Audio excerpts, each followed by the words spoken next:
सुषमा अपने पूरे परिवार के साथ खुशी खुशी मोहन नगर में रहती थी। उसकी 2 बहुएं थी, पल्लवी और शिवानी। एक दिन दोनों बहुएं रसोई में काम कर रही होती है कि तभी उनकी सास सुषमा उन्हें बुलाती है। अरे बहू, जरा इधर तो आना। शिवानी, जरा जाकर देखना सासू माँ क्या कह रही हैं।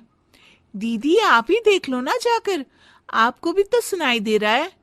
अरे मैं आटा गूंद रही हूँ ना, तुम चली जाओ। हाँ, तो मैं भी तो सब्जी काट रही हूँ ना दीदी। अरे बहू, जल्दी आओ। ओफो, ये तो जाएगी नहीं। मैं ही जाकर देखती हूँ कि क्या करना है। पल्लवी सुषमा के कमरे में जाती है। जी मम्मी जी, क्या हुआ? शाम को घर पर कुछ मेहमान आने वाले हैं, तो तुम अच्छा सा खाना बना लेना बहू। ठीक है मम्मी जी, आप बता दीजिए क्या क्या बनाना है और कितने लोग आ रहे हैं।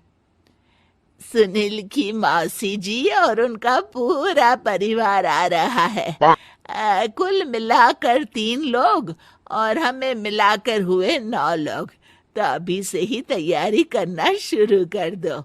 और हाँ, घर की सफाई भी कर देना, हाँ, अच्छे से।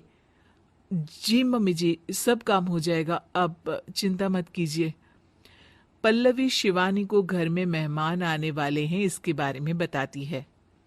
क्या? 9 लोगों का खाना बनाना होगा, घर की सफाई करनी है? बाप रे! सासू माँ ने तो हमें घर की नौकरानी ही समझ कर रखा है। ऐसा नहीं बोलते शिवानी, हम इस घर की बहू हैं और घर के काम करना हमारा फर्ज है। दीदी तो है ही सासू माँ की चमची, जब देखो सासू माँ सासू माँ। मैं तो इतना सारा काम नहीं करने वाली।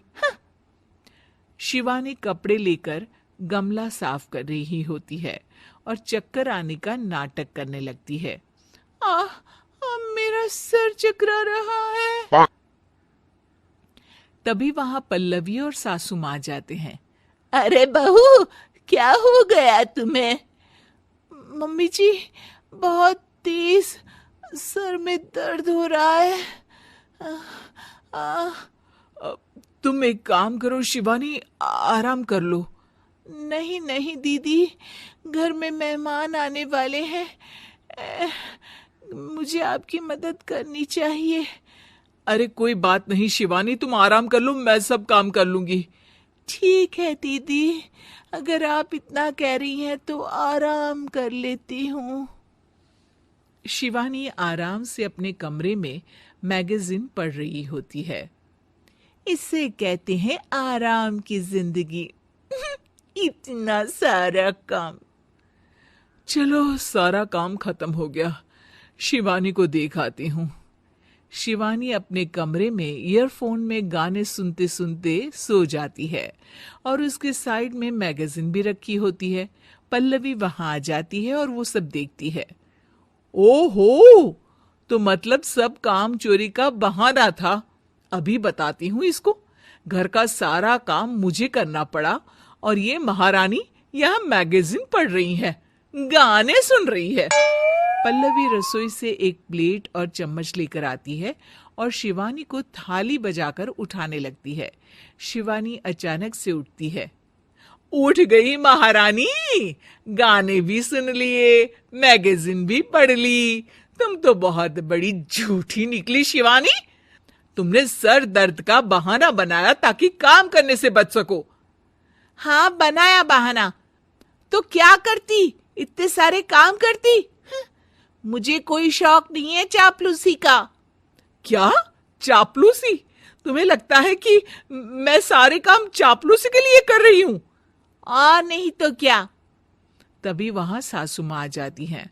अरे बहू, वो लोग बस आने ही वाले हैं, तुम तैयारियां कर लो। जी सासू माँ, तुझे तो मैं बाद में देखती हूँ। सब खाना खाने बैठते हैं और खाना शुरू करते हैं। तभी सुनील की मौसी बोलती है। वाह भाई वाह, खाना तो बहुत ही अच्छा बना है सुषमा जी, एक एक चीज में क्या स्वाद है। ये सुनकर शिवानी मुंह बना लेती है। उसे अपनी जेठानी की इतनी तारीफ रास नहीं आती। आपकी बहुएं तो बहुत ही अच्छा खाना बनाती हैं। हाँ, बनाती तो दोनों ही अच्छा है, पर आज ना ये सारा खाना बड़ी बहू ने बनाया है। छोटी बहू की तबीयत ठीक नहीं थी, सो इसलिए। मानना पड़ेगा सुषमा जी, आपकी बड़ी बहू तो बहुत ही गुणवान है। पल्लवी की तारीफ सुनकर शिवानी को जलन होती है। पल्लवी ये सुनकर खुश हो जाती है और शिवानी की तरफ देखकर उसे चिढ़ाती है। कुछ देर बाद मेहमानों के जाने का वक्त हो जाता है। मौसी जी सबके लिए उपहार लाई होती है। वो सबको शगुन के पैसे देती हैं और अंत में पल्लवी के पास आती है। तुम्हारे लिए शगुन का लिफाफा तो है ही, पर बहू तुम्हें एक और उपहार भी मिलेगा इतना अच्छा खाना बनाने के लिए। मौसी अपने सोने के कंगन निकालकर पल्लवी को पहना देती है। ये लो, ये मेरे मनपसंद कंगन है, अब से ये तुम्हारे हुए। धन्यवाद मौसी जी। ये देखकर शिवानी तो पूरी तरह से जल जाती है और गुस्से से रसोई में चली जाती है। तभी वहां पल्लवी आ जाती है और उसे अपने कंगन दिखाने लगती है। देवरानी जी, अब आपका सर दर्द ठीक तो है ना? मुझे लगता है कि अब सर दर्द शुरू हो गया होगा आपका।